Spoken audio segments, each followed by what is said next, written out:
Hello everyone, math filament YouTube channel में आपका बहुत बहुत स्वागत है। आज का क्लास बहुत ही खास होने वाला है क्योंकि आज की क्लास में हम लोग पढ़ेंगे क्लास 10th के कुछ वीवीआई ऑब्जेक्टिव सवाल जो कि मैथ सब्जेक्ट के होने वाले हैं। उसमें हम लोग जो हमारा चैप्टर होगा, चैप्टर नंबर 3, दो चरों वाले रैखिक समीकरणों का युग्म से संबंधित जितने भी ऑब्जेक्टिव आपके एग्जामिनेशन में बन सकते हैं, बिहार बोर्ड के एग्जामिनेशन में, उन सारे सवालों को हम लोग डिस्कस आज करेंगे। ठीक है, तो चलिए शुरू करते हैं आज का पहला सवाल से। आज का पहला सवाल है, यदि x प्लस वाई बराबर 7 है और 5x प्लस 12y बराबर 7 है तो x का मान क्या होगा। ऑप्शन है 9, 11, 13 या डी इनमें से कोई नहीं। ऐसे सवालों को बनाने के लिए सबसे पहले हम लोग समीकरण मानते थे। याद आ रहा है आप लोग को, x प्लस वाई बराबर 7, यह हमारा समीकरण 1 हो गया। दूसरा समीकरण हमारा है 5x प्लस 12y बराबर 7, ये हमारा 2 समीकरण हो गया। अब हम देखते हैं, क्योंकि हमको x का मान निकालना है तो हमें y को हटाना पड़ेगा, y नहीं रहना चाहिए। तो y नहीं रहे तो ये कैसे हो सकता है, जब y में 12 y के पास 12 है, यहाँ भी 12 लाना पड़ेगा हमको। तो 12 लाने के लिए हमने क्या किया, 12 से मल्टीप्लाई कर दिया समीकरण 1 में। तो जैसे ही आपने 12 से मल्टीप्लाई किया तो होगा क्या, देखिएगा अब ये समीकरण में थोड़ा बदलाव हो गया। अब समीकरण में 12 से जैसे आप गुणा करेंगे तो हो जाएगा 12x प्लस 12y बराबर 12 सत्ते 84, ये आपका हो गया समीकरण 1। और दूसरा समीकरण हो गया 5x प्लस 12y बराबर 7, ये हो गया आपका समीकरण 2। अब थोड़ा सा और इसको सॉल्व करने की कोशिश करते हैं तो हम जानते हैं कि घटाने से हमारा काम बन जाएगा, तो हम इसको घटा देते हैं। तो ये माइनस हो गया, ये माइनस हो गया, ये माइनस हो गया। 12y प्लस में 12y माइनस में कट जाएगा, और 12x में से 5x गया तो कितना हो जाएगा 7x, और 84 में से अगर 7 को घटा देते हैं तो हो जाएगा 77। तो यहाँ से हमारा x का मान कितना आ जाएगा 77/7, 7 एकम 7, 7 एकम 7, यानी x का मान कितना आ गया 11। अब x का मान 11 आ गया है। अब देख लेते हैं कि x का मान 11 किस ऑप्शन में दिया है। तो x का मान 11 हमारा ऑप्शन नंबर बी में दिया है, तो हमारा ऑप्शन क्या हो जाएगा, ऑप्शन नंबर बी सही हो जाएगा। ठीक है, आइए अगले सवाल को देखते हैं। अगला सवाल जो है सवाल नंबर 2। सवाल नंबर 2 क्या कह रहा है, सवाल नंबर 2 कह रहा है कि यदि देखिएगा ध्यान से, थोड़ा इसको और बड़ा करते हैं ना, देखिए अब थोड़ा आपको अच्छे से दिखाई दे रहा होगा। सवाल नंबर 2, ठीक है, सवाल नंबर 2 ये कह रहा है कि यदि भिन्न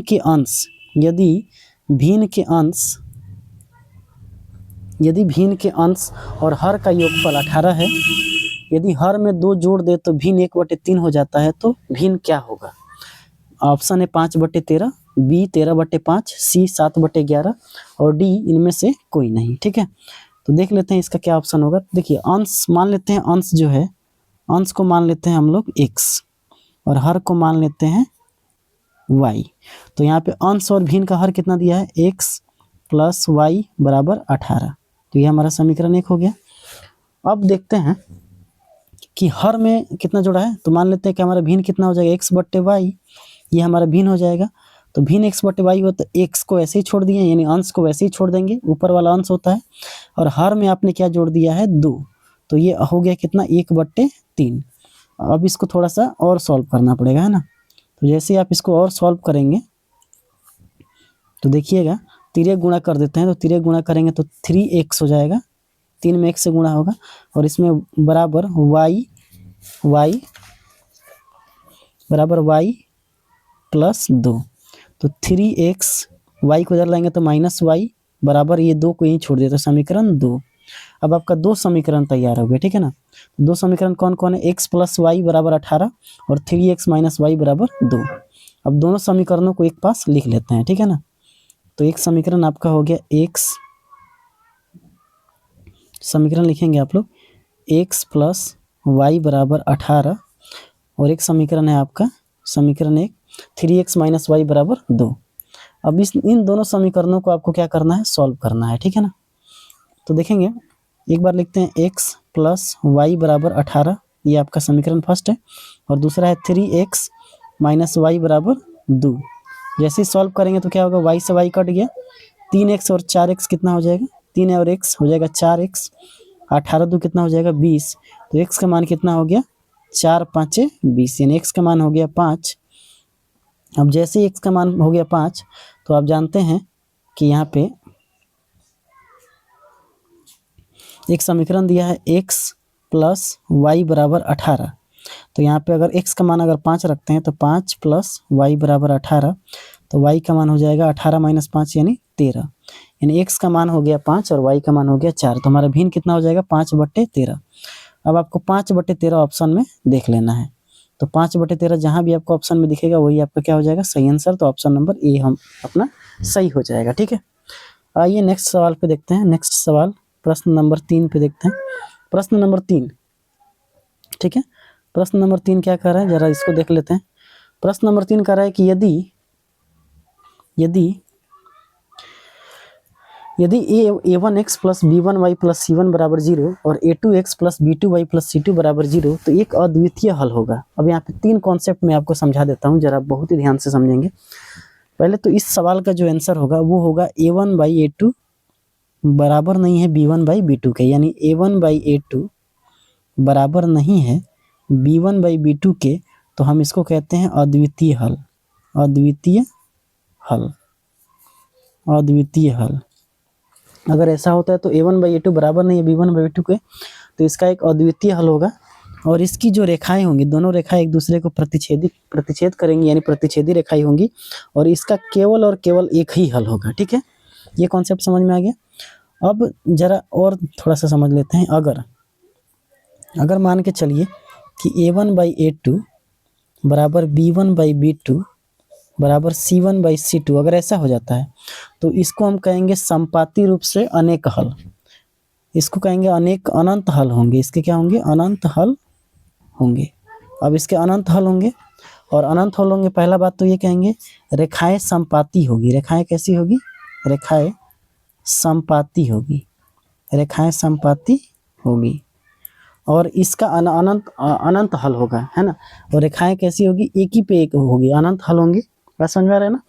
अगर मान के चलिए ये ऐसे हो जाता है, जैसे हम लिख रहे हैं a1/a2 बराबर b1/b2, लेकिन बराबर नहीं है c1/c2 के, तो इस केस में रेखाएं एक दूसरे के समानांतर होंगी। क्या होंगी, एक दूसरे के समानांतर, और इसका कोई हल नहीं होगा, कोई हल नहीं होगा।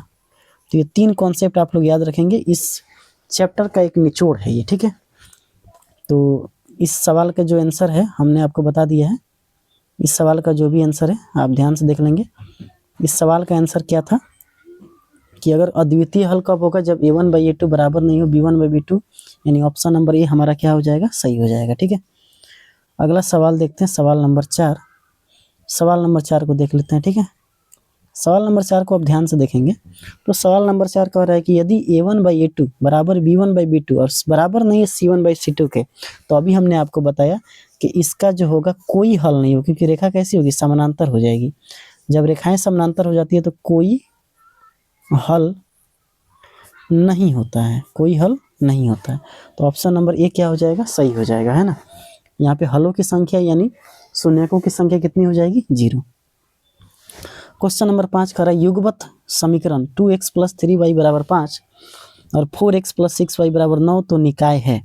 अब देखिए यहाँ पे पूछा है असंगत है, इनका अद्वितीय हल है, या इनका अपरिमित रूप से अनेक हल होंगे। तो थोड़ा मैं आपको कॉन्सेप्ट एक बार और समझा देता हूँ, बहुत ही ध्यान से समझने की कोशिश कीजिएगा नए पेज से, है ना।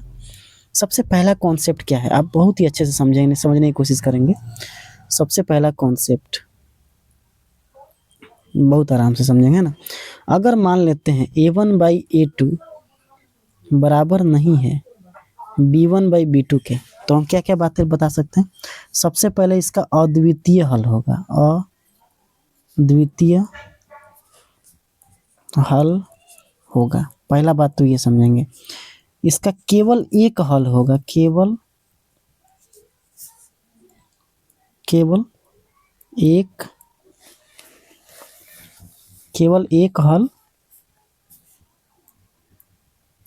हल होगा। ठीक है, इसका केवल और केवल एक हल होगा, ये बात आप ये ध्यान में रखेंगे। और क्या क्या अनुमान लगा सकते हैं। तीसरा, रेखाएं जो होगी प्रतिच्छेदी होगी। रेखाएं कैसी होगी, प्रतिच्छेदी रेखाएं होगी, प्रतिच्छेदी, है ना। चौथा क्या आप निष्कर्ष निकालेंगे, ये संगत होगी। कैसी होगी? संगत। संगत मतलब इसका कोई ना कोई हल निकलेगा। रेखाएं कैसी होगी? संगत होगी। अब जरा मान के चलते हैं कॉन्सेप्ट नंबर 2। कॉन्सेप्ट नंबर 2 पे समझ जाते हैं। अगर मान लेते हैं कि A1/A2 बराबर B1/B2, लेकिन बराबर नहीं है C1/C2 के, तो इस केस में क्या होगा? समानांतर रेखा होगी। कैसी रेखा होगी? समानांतर। दूसरा, इसका कोई हल नहीं होगा। कोई हल नहीं होगा। रेखाएं समानांतर होगी और ये असंगत होगा, क्योंकि इसका मान ही नहीं निकलेगा। असंगत, असंगत होगा, है ना? क्लियर है यहाँ पे? अगर मान के चलिए कि अगर कॉन्सेप्ट नंबर 3, कॉन्सेप्ट नंबर 3 कहता है कि यदि A1/A2 बराबर है B1/B2 बराबर है C1/C2, तो इसके अपरिमित रूप से अनेक हल होंगे। अपरिमित रूप से अनेक हल। अनेक हल, अपरिमित रूप से कितने हल होंगे? अनेक हल। ठीक है।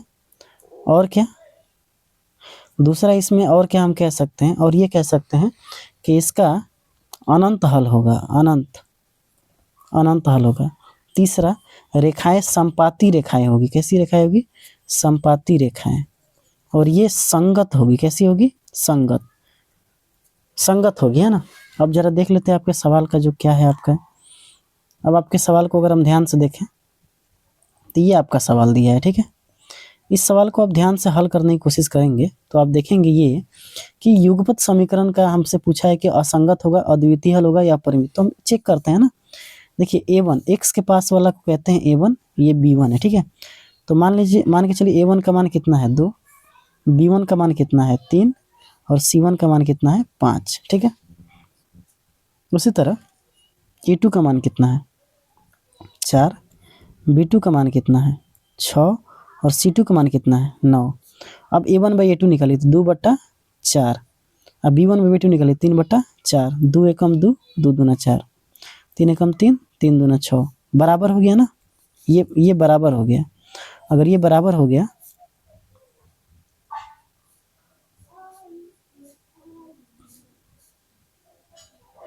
देखिएगा,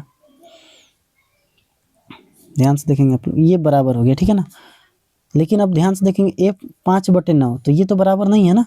1/2 के बराबर थोड़ी है 5/9। तो आप ये जब होता है A1/A2 बराबर B1/B2 बराबर नहीं है C1/C2, तो ये होता है क्या? असंगत, क्योंकि इसका कोई हल ही नहीं होगा। ये रेखाएं कैसी होगी? संपाती होगी। क्लियर है? अगला देखिए, निम्नलिखित रैखिक समीकरणों में से किस समीकरण युग्म का अद्वितीय हल संभव है? अद्वितीय हल संभव है तो आप यहीं से आप ध्यान से देखिएगा। जैसे मान के चलिए इसका पहला का ध्यान से देखेंगे तो पहला में क्या है? 1/1 और यहाँ पे 2/2। A1/A2 बराबर B1/B2, तो बराबर है ना। तो बराबर है, इसको काट देंगे तो 1, इसको भी काट देंगे तो 1। ये बराबर है, तो ये इसका तो अद्वितीय हल नहीं होगा। यहाँ भी देखिए, एक x के पास क्या है? 1 और इसके पास क्या है? 3।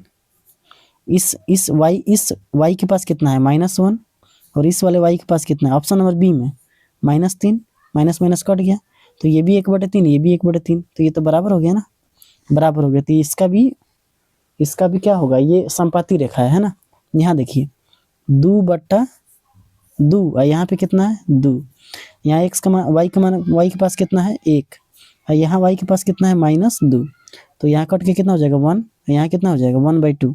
तो ये दोनों 1 और 1/2 आपस में बराबर थोड़ी होता है। तो A1/A2 बराबर नहीं है B1/B2 के, तो ऑप्शन नंबर सी सही हो जाएगा। अब जरा अच्छे से, और आपको नहीं समझ में आया तो ध्यान से देखिए, मिटका के समझाते हैं। ठीक है। जैसे हम क्या कर रहे हैं, हम कैसे बना रहे हैं इसको। हमने निकाला A1, तो देखिए ऑप्शन सी का A1 निकालिए, 2 हो जाएगा। A1 का मान कितना हो जाएगा? 2। A1 का मान हो गया 2। B1 का मान कितना हो जाएगा? B1 का मान हो जाएगा 1। उस तरह A2 का मान निकालिए, A2 का मान कितना हो जाएगा? 4। अब B2 का मान कितना हो जाएगा? -2। तो A1/A2 यानी 2/1, यानी के लिए 4/-2। देखिए 2 है, ये 2 है ना, और यहाँ पे -2। A1/A2, ओह मिस्टेक। देखिएगा ध्यान से, देखिएगा। अगर A1 का मान आप निकालेंगे, A1 का मान, तो A1 का मान कितना दिया है? 2 B1 का मान कितना दिया है, B1 का मान दिया है आपका 1। उस तरह A2 का मान निकालिएगा तो A2 का मान कितना दिया है 4 और B2 का मान कितना दिया है -2। तो A1/A2 तो 2/4, B1/B2 1/2। तो यहाँ पे 2 एकम 2, 2 दूना 4, यहाँ पे 1/2 -1/2 बराबर थोड़ी है, तो ऑप्शन नंबर सी क्या हो जाएगा सही। अगला सवाल देखिए, कह रहा है के किस मान के लिए समीकरण समीकरण x + 2y = 7 और 2x + 4y = 14 समपाती होगा। ठीक है, के का मान निकालना है। तो समपाती के लिए हम जानते हैं कि A1/A2 बराबर होता है B1/B2 के बराबर होता है C1/C2 के। तो हम बराबर करते हैं। यहाँ पे A1 का, ये A1 वाला है, तो यहाँ पे A1 का मान कितना है, A1/A2 B1/B2 और यहाँ पे C1/C2। ठीक है, A1 देखिए, A1 का मान कितना है यहाँ पे, अच्छे से लिखते हैं ना, थोड़ा आपको और अच्छे से समझ में आएगा, शायद आप नहीं समझ पा रहे हो। A1 का मान निकालिए, यहाँ से A1 का मान निकालेंगे तो A1 का मान हो जाएगा 1, B1 का मान हो जाएगा 2 और C1 का मान हो जाएगा 7। A2 का मान निकालिए, A2 का मान हो जाएगा 2, B2 का मान हो जाएगा K और C2 का मान हो जाएगा 14। ठीक है, अब आपको क्या निकालना है, A1/A2 है ना, हमें चेक करना है। देखिएगा, A1/A2 बराबर B1/B2 बराबर C1/C2। तो देखिए A1/A2 का मान कितना है, 1/2 बराबर B1/B2 निकालिए 2/K बराबर 7/14।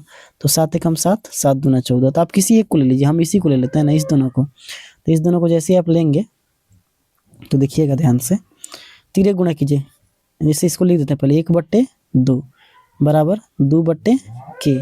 तिरे गुणा करेंगे तो K एकम, ये इसके साथ गुणा हो जाएगा और ये इसके साथ गुणा हो जाएगा, तो K एकम K या 2 दूना 4। तो K का मान कितना आ गया, 4।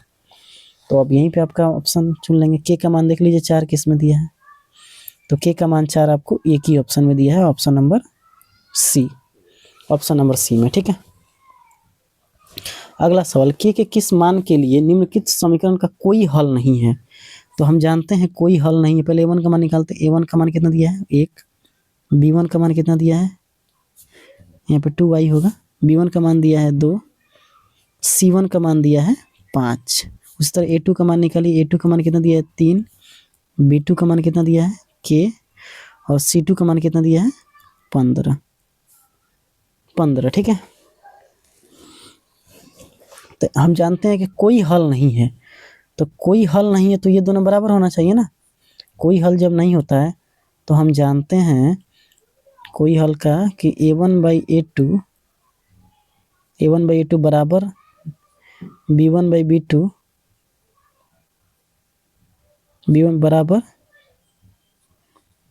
C1/C2। कोई हल नहीं है तो ये बस बराबर नहीं होना चाहिए। तो A1 का मान देखिए, A1 का मान कितना दिया, 1/3 बराबर 2/K। तो K का इधर गुणा कीजिए तो K कम K, 3 दूना 6। तो K का मान 6 देख लीजिए, K का मान 6 देखना है बस आपको। ठीक है, तो K का मान जैसे आप 6 खोजेंगे आपके ऑप्शन में, तो आपका ऑप्शन में 6 मिल जाएगा, ऑप्शन नंबर बी पे। तो ये आपका क्या हो जाएगा, सही आंसर हो जाएगा। अगला सवाल कह रहा है, अगला सवाल क्या कह रहा है, ध्यान से समझिएगा। अगला सवाल कह रहा है, यदि समीकरण युग्म 2x + 3y = 7 और a + b और 2a - b = y के अनंत हल होंगे तो a का मान बताइए। अब ये बहुत अच्छा सवाल है, बहुत खतरनाक भी है, चलिए इसको देख लेते हैं। अनंत हल तभी होता है जब A1/A2 बराबर, जैसे A1/A2 बराबर B1/B2 बराबर C1/C2, तभी अनंत हल होता है ना। तो अगर आप अनंत हल निकालने की कोशिश कर रहे हैं तो अब यहाँ पे सबका मान आपको बैठाना पड़ेगा। A1 को मान लेते हैं 2 दिया है, तो B1 का मान कितना दिया है, A प्लस, देखना पड़ेगा A + B, तो यहाँ लिख देते हैं A + B बराबर B2 का मान कितना दिया है, 3, और इसका मान कितना दिया है, 2a - b बराबर इसका मान कितना दिया है 7 और इसका मान दिया है 21। अब इसी समीकरण को लेके चलना पड़ेगा हमको, ठीक है। तो आज आइए देखते हैं, अब यहाँ से बनाना शुरू करते हैं, ठीक है। एक बार क्या कीजिए आप लोग, इस समीकरण को बराबर कीजिए, ठीक है। तो जैसे ये बराबर करेंगे तो 7 एकम 7, 7 तरीके 21, ठीक है। तो 2/a प्लस b बराबर 1/3। तिरक गुणा कीजिएगा, समीकरण याद रखना है, ठीक है ना। तो 3 दूना 6 a प्लस b, ये आपका समीकरण 1 हो गया। अब इसको बराबर कीजिए, तो 3 प्लस a प्लस b बराबर 1/3। तिरक गुणा कीजिए, 3 3 9 a प्लस b। तो एक बार आगे a प्लस b बराबर 6, एक बार आगे a plus 2a minus b, sorry यहाँ पे क्या है, देखिएगा यहाँ मिस्टेक हो गया है, यहाँ से सुधार लेते हैं, ठीक है। 3 माइनस 2a माइनस b बराबर 1/3। 3 3 9 और 2a माइनस b, ये हो गया समीकरण 2। अब इस दोनों समीकरणों को हल करना है, बस आपका आंसर आपके सामने हो जाएगा, ठीक है। देखिए हल करते हैं इस समीकरण को। तो a प्लस b बराबर हो गया 6 और 2a माइनस b बराबर हो गया 9, ठीक है। इसको सॉल्व कीजिए, तो b से b कैंसिल, a और a तो कितना हो जाएगा 3a और 9 6 15। तो यहाँ से 3 5 15 और a प्लस b का मान कितना दिया है, a प्लस b का मान दिया है 6। तो यहाँ पे a का मान रख दीजिए 5 प्लस b बराबर 6। तो b का मान हो जाएगा 6 में से 5 गया तो हो जाएगा 1। तो a का मान हो गया 5 और b का मान हो गया 1। a का मान 5 और b का मान 1, a का मान 5 और b का मान 1। तो ऐसे आप इस सवाल को बना सकते हैं, ठीक है। अगला सवाल देखिए, p के किस मान के लिए समीकरण युग्म का कोई हल नहीं है, कोई हल नहीं है, ठीक है। समीकरण युग्म का कोई हल नहीं है। तो कोई हल नहीं है, इसका मतलब क्या है कि a1/a2, यहाँ पे कैसे होगा, a1/a2 बराबर b1/b2 बराबर नहीं है c1/c2 के, ठीक है। तो a1/a2, a1 का मान देख लेते हैं। a1 का मान दिया है 5 बट्टे, यहाँ पे a2 का मान कितना दिया है 1 बराबर, b1 का मान कितना दिया है p बट्टे b2 का मान कितना दिया है 2 बराबर नहीं है ये 0 दिया है, तो हमको इतना से कोई मतलब ही नहीं है, इसको हटा दीजिए। 0/0 तो रखना ही नहीं है। तो अब देखिए 5 दूना 10, अब p एकम p, तो p का मान कितना हो जाएगा 10। तो ऑप्शन नंबर डी क्या हो जाएगा, सही हो जाएगा, ठीक है। तो इस तरह से आप इन सवालों को बना सकते हैं बहुत ही ईजिली तरीके से, ठीक है। तो उम्मीद है आपको ये वीडियो ठीक लग रहा होगा। थोड़ा कैलकुलेटिव ये सवाल होते हैं तो कोई दिक्कत नहीं है ना, कैलकुलेशन करना है आपको। मिलेंगे इसी के साथ नेक्स्ट वीडियो में, तब तक के लिए जय हिंद। लाइक और शेयर जरूर किया कीजिए।